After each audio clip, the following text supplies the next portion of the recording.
C'est un plaisir de vous retrouver dans le cadre de cette grande édition du journal sur FM Télévision. Mesdames et messieurs, bonsoir et bienvenue. La RDC observe un deuil national depuis le lundi 27 juin en guise d'hommage mérité au père de l'indépendance. Ce mercredi, un recueillement officiel est organisé à la primature.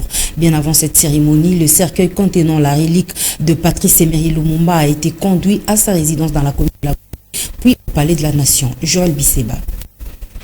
C'est dans le cadre des hommages officiels que la dépouille du tout premier ministre de la RDC, Patrice Emery Lumumba, assassiné le 17 janvier 1961 par les Belges, a été conduite ce mercredi au siège de la primature. Le cercueil de Patrice Emery Lumumba est passé d'abord par sa résidence sur le boulevard du 30 juin dans la commune de la Gombe ainsi qu'au Palais de la Nation. Ici à la primature, Patrice Emery Lumumba a eu droit aux hommages officiels par les membres du gouvernement ainsi que d'autres autorités politico-militaires. Cette cérémonie de deuil et hommage à Patrice Emery Lumumba se clôture demain jeudi 30 juin, date de la commémoration de l'indépendance de la RDC. Par la même occasion, les cercueils de Patrice Emery Lumumba sera inhumé en son mausolée érigé à la place de l'Échangeur. Cette cérémonie constitue un grand symbole pour la nation congolaise. Il s'agit avant tout d'une réconciliation du Congo et de son peuple avec son histoire, 62 ans après l'avènement de l'indépendance. Ce qui est un symbole fort de ce qu'a représenté et représente encore la figure de Patrice Emery Lumumba. Signalons que toutes les personnalités qui ont assumé la fonction de Premier ministre en République démocratique du Congo ont été également conviées à prendre part à ces hommages à la primature. La lutte de Patrice Emery Lumumba est une référence politique pour toutes les générations en Afrique. Le sens de patriotisme incarné par ce père de l'indépendance taraude encore la conscience des Congolais. Je vous propose de suivre tour à tour les témoignages faits par Monseigneur Donatien Tcholé et l'ancien Premier ministre Mabi Mulumba. Suivez. Très cher Patrice Emery Lumumba, ce soir, les archevêques et évêques membres de la Conférence épiscopale nationale du Congo, SENCO, viennent à votre rencontre pour vous dire combien ils sont fiers de vous avoir eu comme compatriotes. Vous êtes, pour des générations qui se succèdent, une référence, pour ne pas dire un modèle, de l'amour de la patrie.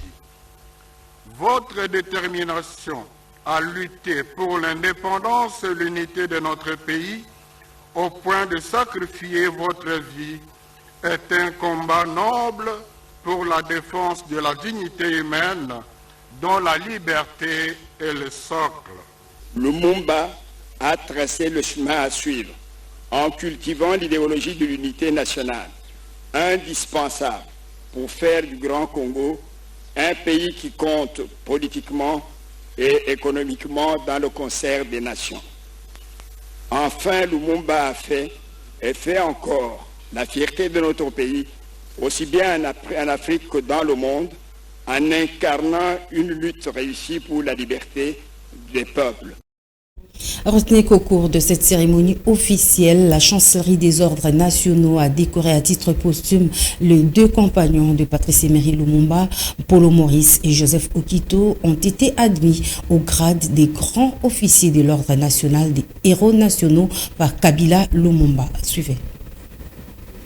Ils sont désormais comptés parmi les héros nationaux de la République démocratique du Congo. Joseph Okito et Maurice Mpolo ont été décorés à titre posthume après avoir été admis au grade de grand officier de l'ordre des héros nationaux Kabila Lumumba. C'était au cours de la cérémonie organisée à l'occasion des obsèques officielles de leur compagnon Patrice Emery Lumumba. 62 ans après leur assassinat, le gouvernement congolais rend hommage à ces trois vaillants membres du MNC exécutés dans la province de l'ex-Katanga le 17 janvier 1961. Tous avaient assumé les fonctions politiques au sein du premier gouvernement mis en place après l'accession du pays à l'indépendance. Patrice Emery Lumumba fut Premier ministre, Joseph Okito était président du bureau du Sénat et Maurice Mpolo, ministre de la Justice et chef d'état-major de l'armée nationale congolaise. Changeons de chapitre. Une semaine après son acquittement, le président de l'UNC, Vital Kamerhe, a de nouveau franchi la barrière de la Cité de l'Union africaine 2 ans après son départ de la présidence suite à un contentieux judiciaire lié au procès sans jour. L'ancien directeur des cabinets de Félix Tshisekedi est allé à la Cité de l'Union africaine dans le cadre d'une audience lui accordée par le chef de l'État. À l'issue de la rencontre, Vital Kamerhe a exprimé sa détermination de continuer à soutenir les actions de Félix Tshisekedi. Reportage Esther Siamouni. Poignée de main et accolade fraternelle associée à un sourire serein, tels sont les indices des retrouvailles qui ont marqué la première minute de la rencontre entre le président de la République Félix Tshisekedi et son ancien directeur des cabinets Vital Kamerhe. Après 2 ans de séparation, les deux alliés des élections de 2018 renouent sur de nouvelles bases, laissant les passés en arrière. Quelle que soit l'épreuve qu'on endure, cette épreuve doit être en dessous de ce qu'on est déterminé à donner à la nation, à la patrie, à la communauté.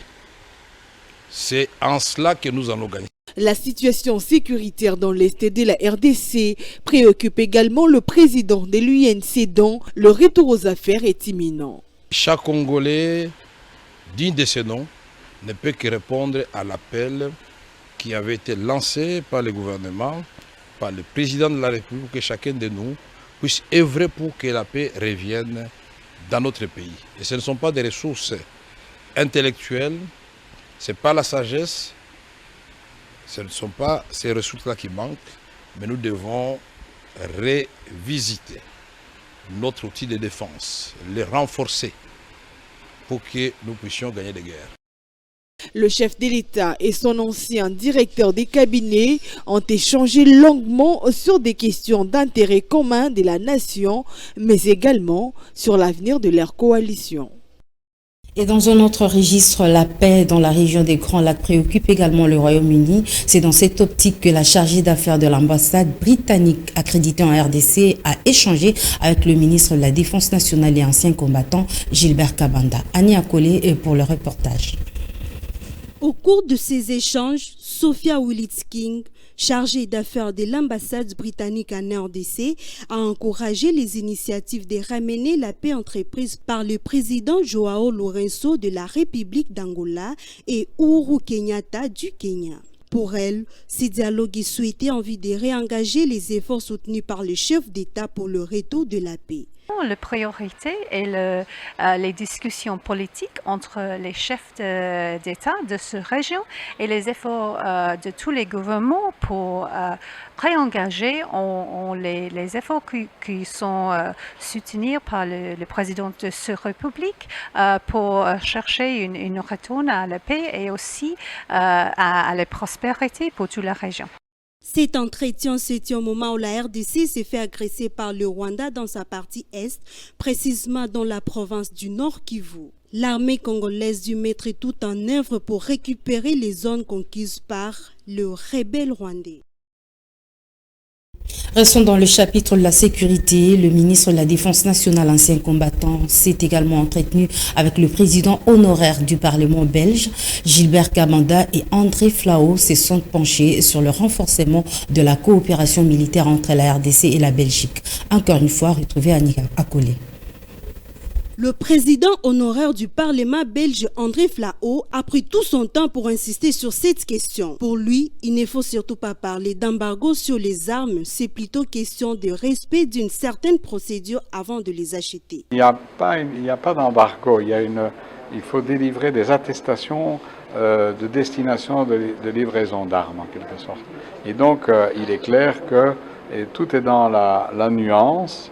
Et aujourd'hui, le Congo s'est encore acheté des armes à l'extérieur. Il n'y a pas d'embargo. Il faut lire le texte complètement. Et le texte dit qu'il faut simplement, c'est comme un certificat, une traçabilité qui doit exister. Avoir du matériel de guerre, oui, mais qui pour l'utiliser?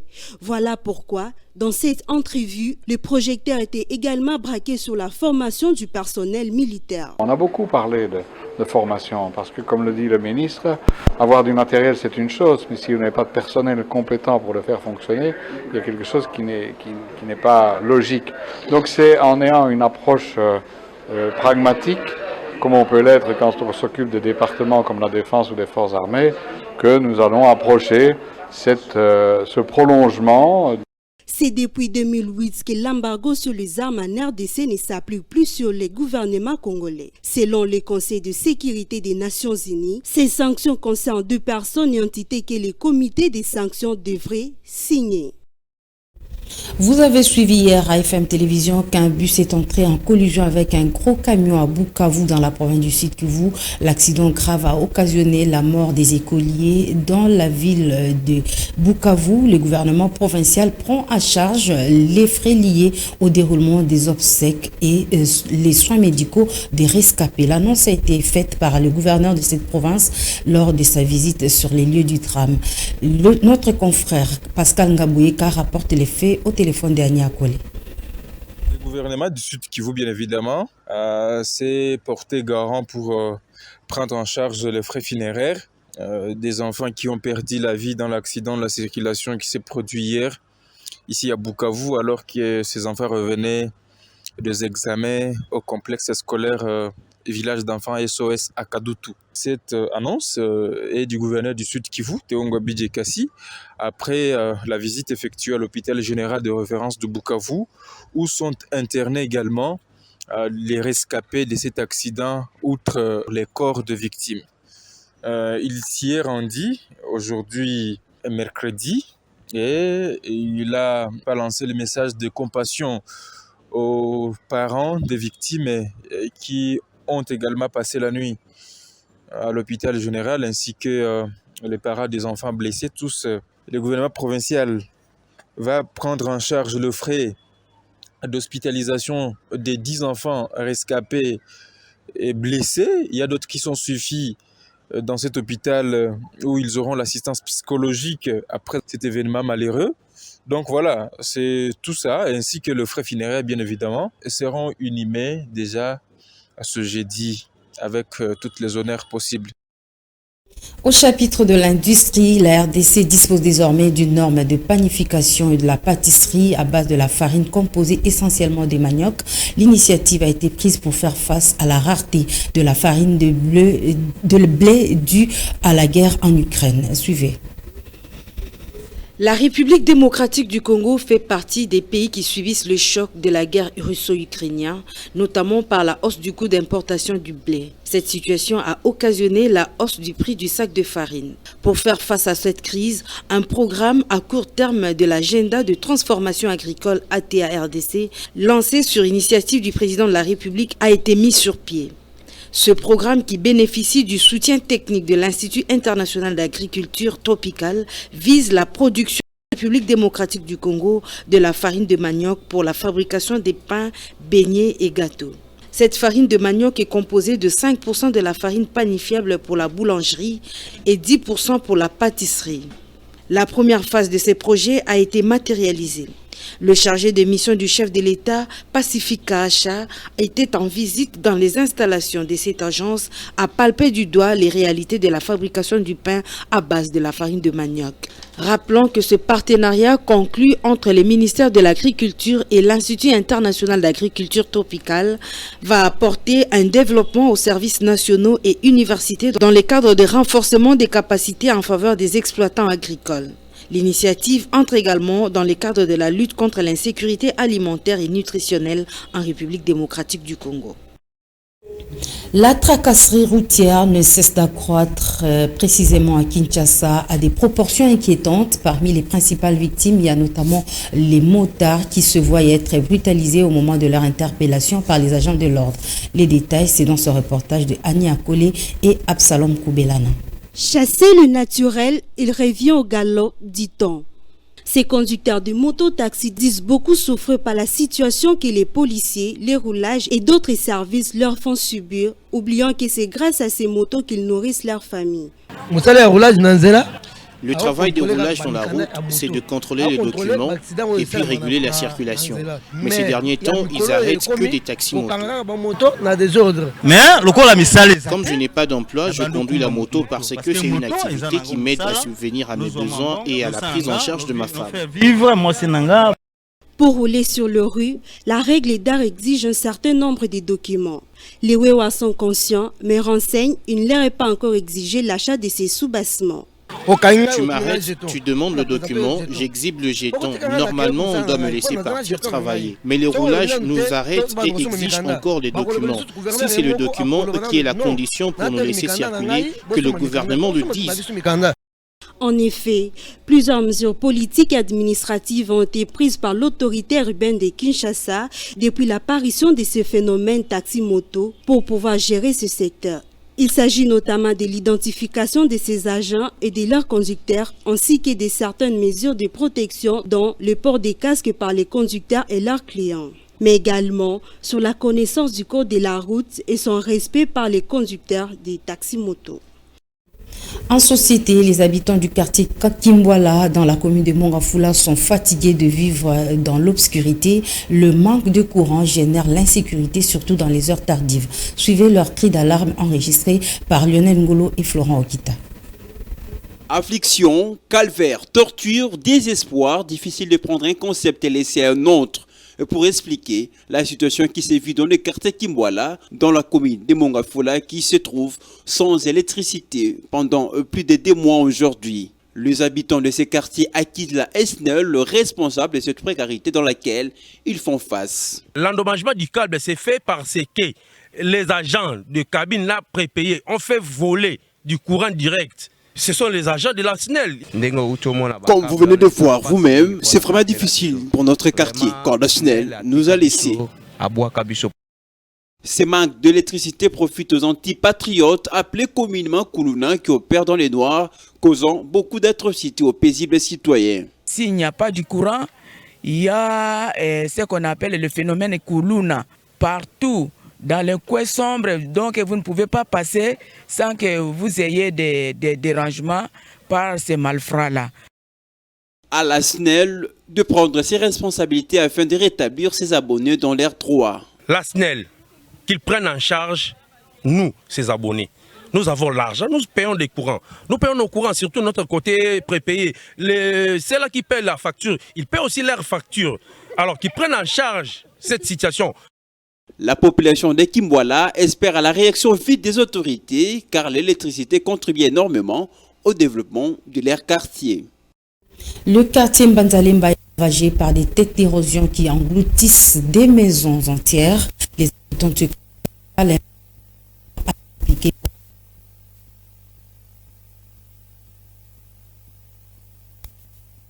Les habitants de Banzalemba vivent dans une situation très critique depuis plusieurs années, notamment face à cette érosion qui ne cesse d'emporter leurs maisons, avec entre autres ces récentes pluies. Les populations de ce coin déplorent l'état des choses. Il y avait une maison juste à côté ici et de l'autre rive aussi une. Mais une forte pluie qui s'était abattue récemment a emporté les 2 maisons. Voilà pourquoi nous demandons au gouvernement de nous venir en aide pour ce ravin. Par ailleurs, d'autres expliquent qu'il y avait des travaux qui avaient commencé mais qui n'ont jamais abouti à un résultat concret. Par contre, ces travaux ont encore facilité la gravité de l'érosion. La population veut que cette route qui relie les 2 quartiers soit fluide pour les motos et véhicules. Ils avaient fait un projet pour nous construire une route goudronnée, mais nous-mêmes nous avons fait des efforts d'enterrer des fers et des pneus pour stopper ce ravin. Les gens sont venus raboter et jeter du sable sans aucun résultat. Quand la pluie est venue, elle a emporté plusieurs maisons.